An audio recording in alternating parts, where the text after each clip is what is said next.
জোয়ার ভাটা আপনাদের অত্যন্ত পছন্দের একটা ধারাবাহিক, আর সেই ধারাবাহিকের আরো পছন্দের অভিনেত্রী আর আপনাদের পছন্দের উজি, তাই তো?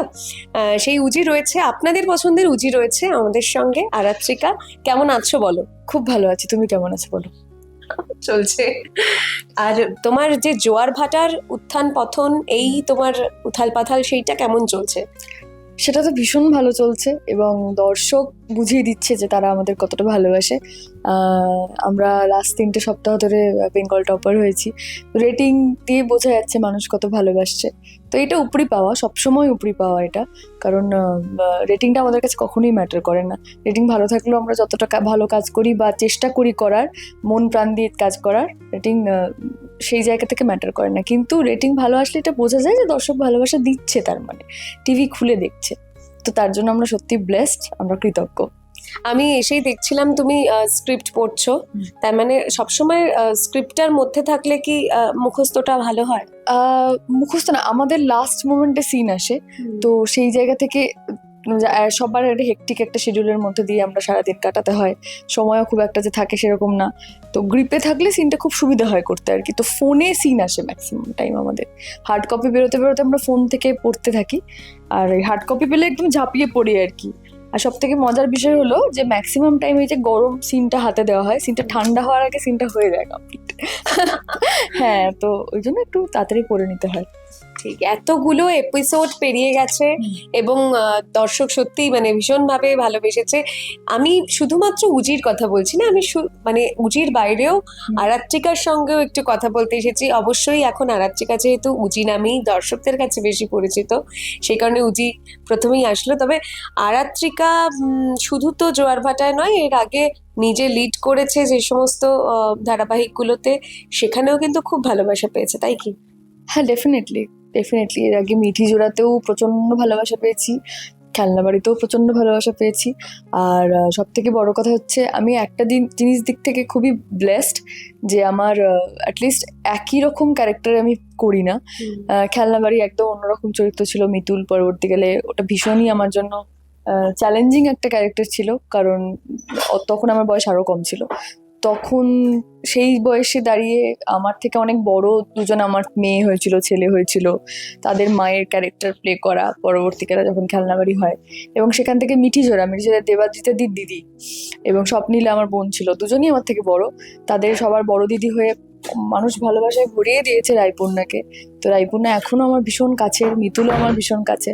আর তারপরে এলাম হচ্ছে উজি, যেখানে একটা ভীষণ ইমোশনাল গ্রোথ থেকে শুরু করে সবটাই একটা ক্যারেক্টারের ভীষণ সুন্দর একটা আমরা জার্নি দেখতে পাই ডে ওয়ান থেকে।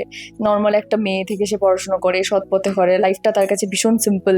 সে মনে করে সবকিছু ঠিকঠাকভাবেই হয়ে যাবে, মানে তার জন্য এক্সট্রা কিছু পাওয়ার আশা নেই জীবনে। যেটুকু ইচ্ছে, চাকরি করব, পড়াশোনা করব, পুলিশ ফোর্স জয়েন করব, ব্যাস। এখন যে পুলিশ হয়েছে, আস্তে আস্তে বুঝতে পারে যে লাইফটা যতটা সহজ সে ভাবতো ততটা সহজ নয়, ভীষণই কঠিন। সেখানে লড়াই করতে হয়, সেখানে সৎ পথে থাকলে প্রচুরবার হোঁচট খেতে হয়, প্রচুরবার মুখ থুবড়ে পড়তে হয়। তো প্রত্যেকটা ক্যারেক্টার আলাদা আলাদা পেয়েছি, তো এর জন্য আমি ব্লেসড। এই মুহূর্তে নিশার সঙ্গে তোমার কেমিস্ট্রিটা ঠিক কেমন চলছে? নিশার সঙ্গে তো ডে ওয়ান থেকে উচিত প্রচন্ড ভালো বন্ডিং, দুজনের এক আত্মা এক প্রাণ যাকে বলা হয়, দুই বোনের। তো সেই জায়গা থেকে এখনো ভীষণ ভালো চলছিল। বাট মাঝখানে জিৎ বাসু এমন একটি স্টেটমেন্ট দিয়েছেন যে তার জায়গা থেকে সেও ঠিক। তো কিছুভাবেই কিছু মানে হচ্ছিল না বলে জিৎ বাসু জানে যে দুজনের সম্পর্ক তো করা যাবে না, আর আমি থাকতে তো দিদিকে জেলে যেতে দেবো না।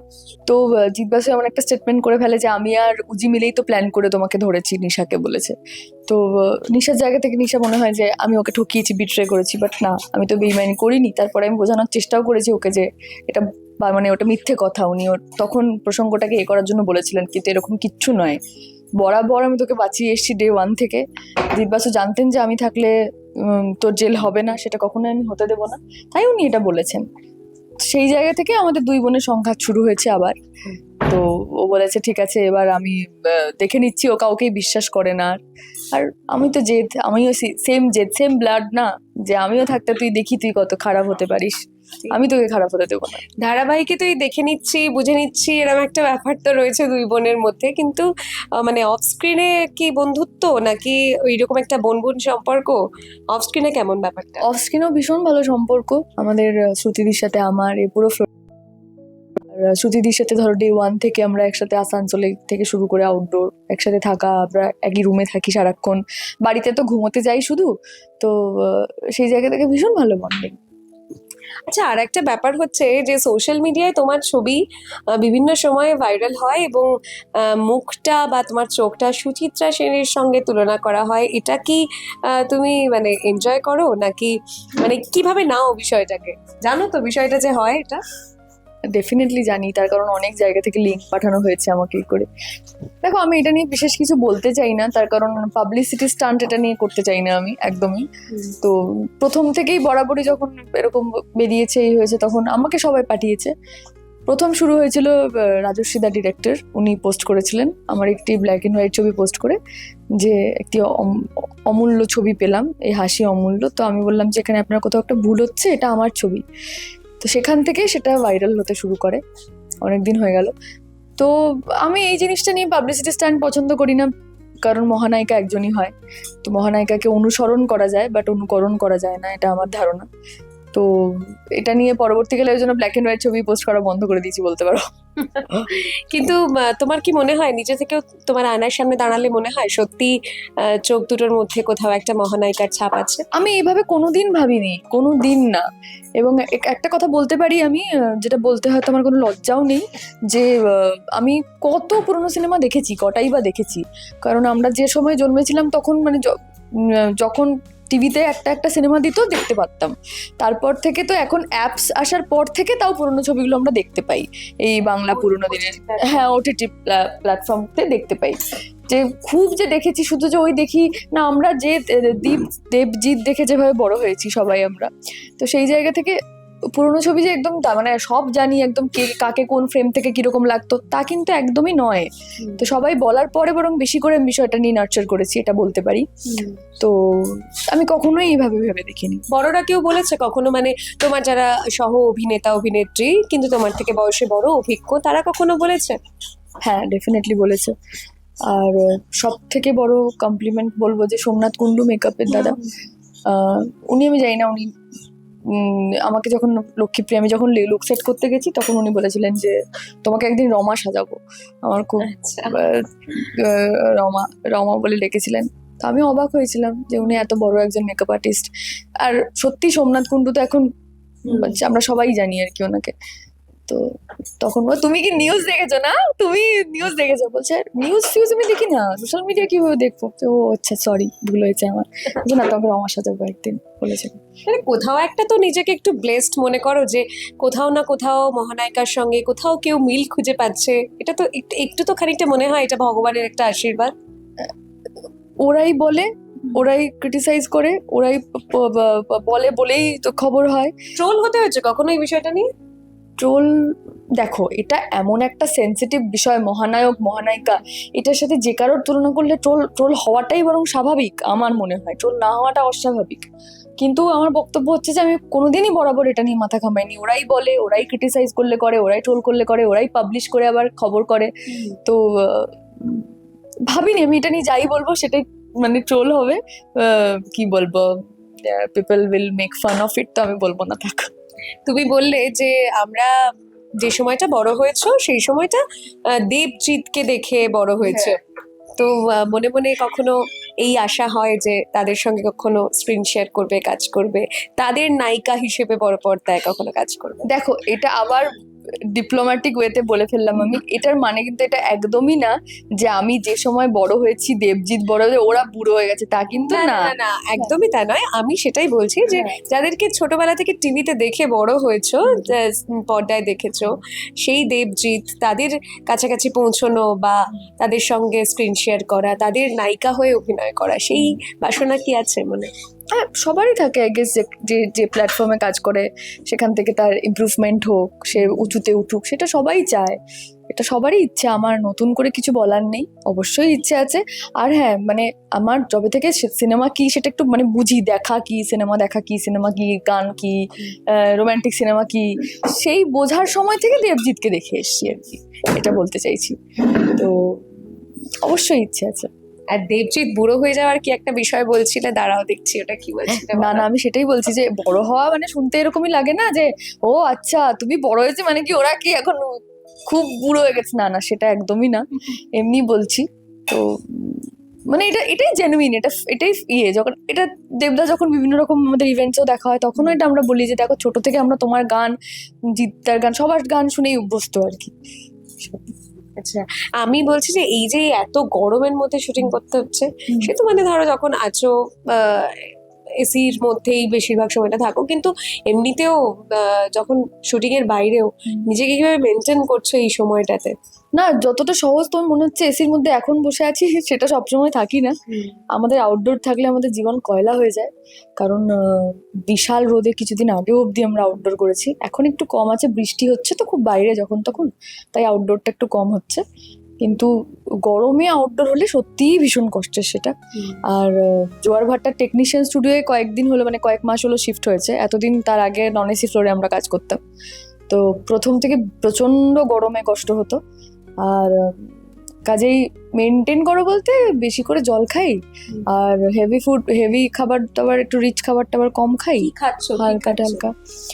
দেখো খাওয়া যে খুব, এখন তো বৃষ্টি পড়ছে, কিছুদিন গরম হলে ভাত টাত আমি খুবই খাই, আমার খেতে খুব ভালো লাগে ভাত। আর জল ফল, বেশি করে দই, টক দই প্রত্যেকদিন খাই, এভরিডে, এগুলোই। বাড়ি থেকে যত্ন করে, মানে সারাদিন পর যখন শুটিং ফ্লোর থেকে বাড়ি যাও তারপরে সেখানে গিয়ে কে যত্ন করে? মা, মা ডেফিনেট, একদম ঘুম থেকে ওঠা থেকে মা যত্ন করে, ভাবতেই হয় না কিছু নিয়ে আমাকে। আর মানে বাড়িতে মা যত্ন করে তো ঠিক কথাই, কিন্তু যখন দেখে যে মেয়ের কেরিয়ারটা আস্তে আস্তে গ্রো হচ্ছে, কেরিয়ারে একটা গ্রোথ আসছে, একটার পর একটা ধারাবাহিক, তোমার পরিচিতি বাড়ছে, নামে চিনছে, তখন পরিবারের কি রিয়াকশন? মানে মা বাদ দিয়ে, হ্যাঁ মানে বাবা সবার কথা। আচ্ছা আচ্ছা, ওদের রিয়াকশন তো ডেফিনেটলি ভালো। আমার মা তো প্রচন্ড পজিটিভ মানুষ, কারণ আমার একটা সমস্যা আছে, কনফিডেন্স আমার ভীষণ ল্যাক করে মাঝে মধ্যে। তো আমার মা হচ্ছেন ওই মানুষটা যে, মানে কি বলবো, একদিন ছুটি পেলে আমাকে মানে মাথা থেকে পা অব্দি আমার পজিটিভ হয়ে যাবে পুরো আর কি, মানে কনফিডেন্সটাকে বুস্ট করে দেয়। ভীষণ রকম, মানে এতটাই পজিটিভ উনি, এতটাই পজিটিভ আমার মা, যে আমি ভীষণই নেগেটিভ, মানে আমার প্রচন্ডই কনফিডেন্স লো হয়ে যায়, যেটা বললাম আমি। তো আমার মা এমন এমন কথা বলবে যেটার এতটাই ভ্যালিড পয়েন্ট আছে, যে তুই তুই এরকম করছিস, তুই যখন ঝাড়গ্রাম থেকে অডিশন দিতে গেছিলি তখন কে ছিল তোর সাথে, অ্যাজ ইফ আর কি। সেই কথাগুলো বলো বা এই চার্জটা হওয়াটা আমাদের খুব দরকার, যা আমার মা ভীষণ পজিটিভ করে দেয় আমাকে। তো একদিন ছুটি পেলে আমি পুরো পজিটিভ হয়ে যাই, আবার ধরো মাঝে মধ্যে নেগেটিভিটি নিতে নিতে সুস্থে সুস্থে আবার লো হয়ে যাই, আবার মার কাছে গিয়ে চার্জ আউট হয়ে যায়, এরকম। তো অভিনয়ে আসবে এটাও কি মায়ের ইচ্ছেতেই?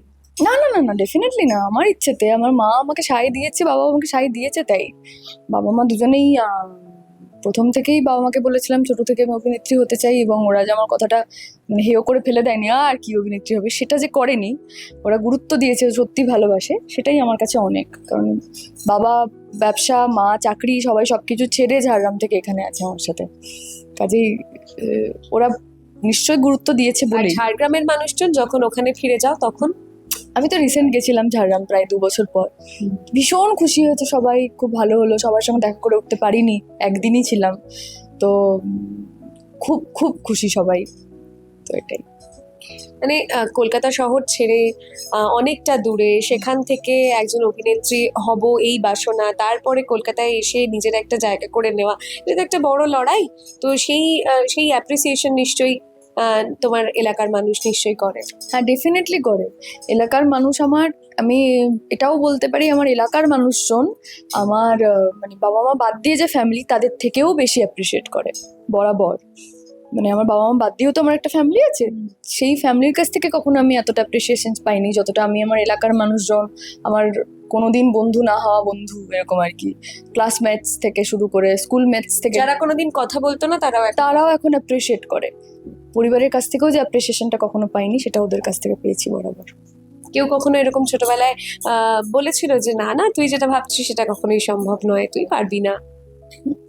হ্যাঁ, আর এটা খুবই ন্যাচারাল একটা বিষয়। আমি এটাকে খুব বড় ইস্যু করে দেখতে চাই না জীবনে, কারণ মানে সবার জীবনে কত রকম প্রবলেম থাকে, কত কি থাকে, এগুলো সবার সবার সাথে এটা হয়, সবাইকেই বোধহয় বলা হয় যে তুমি এটা কিছু করতে পারবে না।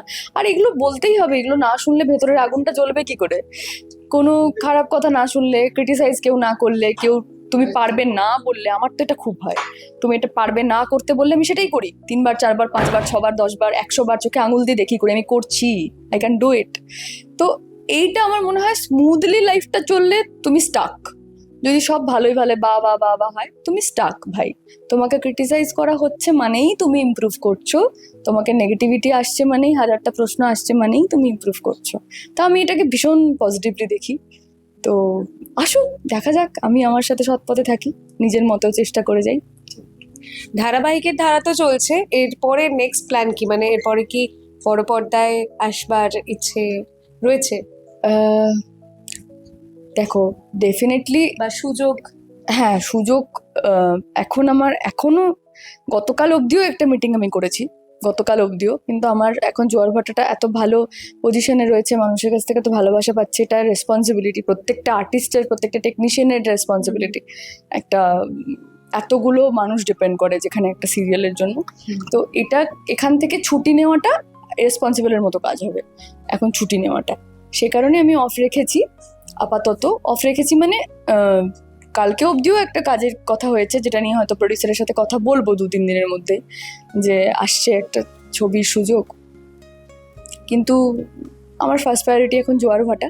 এরপর কি করব সেটা তখন কি কি সুযোগ থাকবে সেই বুঝে ডিসিশন নেব। উজিকে যেভাবে ভালোবাসা দিচ্ছেন সেটাই তো দেবে নাকি? কি বলবে? একদম। প্রচুর প্রচুর প্রচুর মানুষের প্রচুর ভালোবাসা পাচ্ছি, তার জন্য কৃতজ্ঞ আমি সবার কাছে, এবং এই ভালোবাসাটাই যেন পেতে থাকি। আর একটা আমাদের জোয়ার ভাটা থ্রু দিয়ে একটা সিম্পল মেসেজ, যেটা আমাদের সিরিয়ালে বলা হয়, যে এই উজির মতো মেয়েরা, এই যারা সৎ পথে চলে, তাদেরকেই বারবার হাঁটতে হয়, তাদেরকেই বারবার হোঁচট খেয়ে পড়তে হয়। এটাই কিন্তু সমাজেও হয়ে এসছে। কাজেই তোমরা সৎ পথেই থেকো এবং মনটাকে শক্ত রেখো, কারণ আলটিমেটলি জয় তাদেরই হয়, এটুকু বলবো। আপনারা দেখতে থাকুন দ্য ওয়াল। ক্যামেরায় অভিনবর সঙ্গে শাইনি, দ্য ওয়াল, কলকাতা।